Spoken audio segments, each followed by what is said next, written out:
This evening, we're also honoring Jim and Gloria Didion. Their involvement with the hospital dates back to the early 90s when Tom Tonkin first contacted Gloria and Jim, and we were really fortunate to have Jim agree to come onto our board of trustees. Jim's knowledge of the real estate market really was key in us being able to secure the parcel where today the Montage Wellness Center sits. And since Jim left the board, he's continued to provide great counsel as a member of our investment committee. This particular hospital, we were lucky because it was well conceived. Tom Tonkin, when he conceived it, liked the idea of single rooms, for example. And that's a real benefit because you don't pass infections around, you don't have interruptions in patients and their families. And so you start with how it was conceived. It was a beautifully done idea. I remember getting a phone call from the hospital asking if I would be willing to host an evening, and Tom Tonkin would come and explain a project that they were doing. So I said yes, and I invited friends of mine. Jim was working at the time in Los Angeles, so he wasn't there. But Tom Tonkin was a commanding personality in a nice way.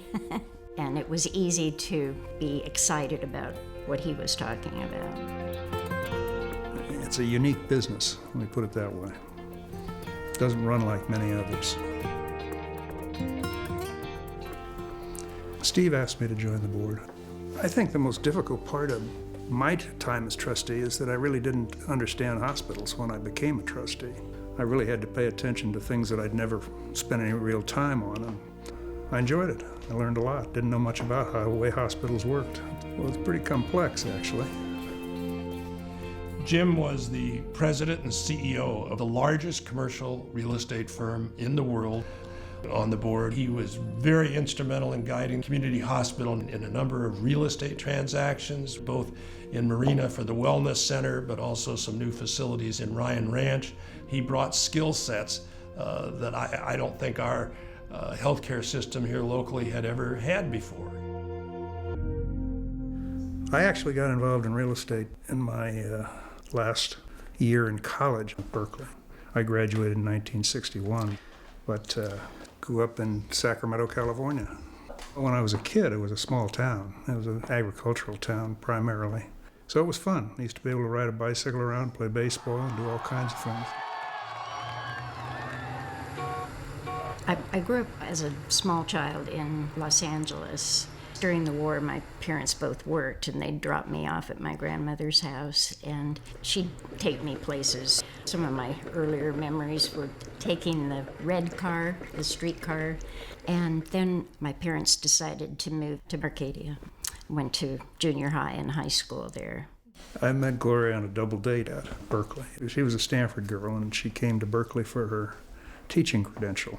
I needed to get a teaching credential. I could have done it at Stanford, but my poor parents had put me through, and I didn't think they needed to pay for another year. So I went up to Berkeley, and my boyfriend called Jim and said, Gloria's going to be at Berkeley, and you're going to be there. Will you watch over her for me over the summer?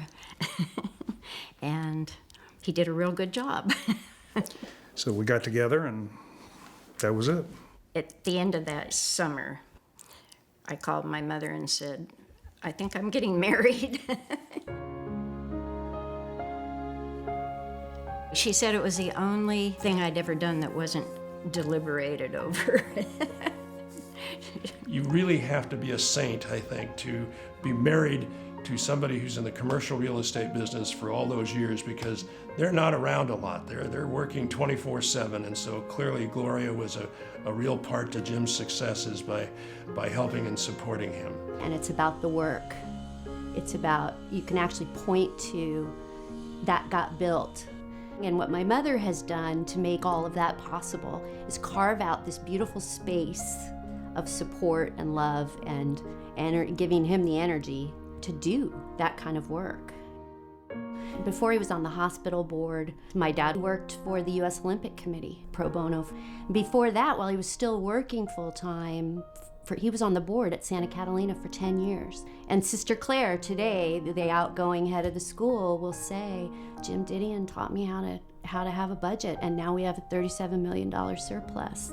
I feel like my brother and sister and I grew up feeling like the most important thing that our parents wanted us to do was to be the best at whatever we chose.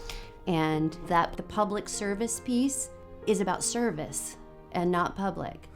Just, I guess the right thing to say is satisfaction. I mean, you got to help the people in the community that are helping the community. And if you're lucky enough to be able to help, you do it.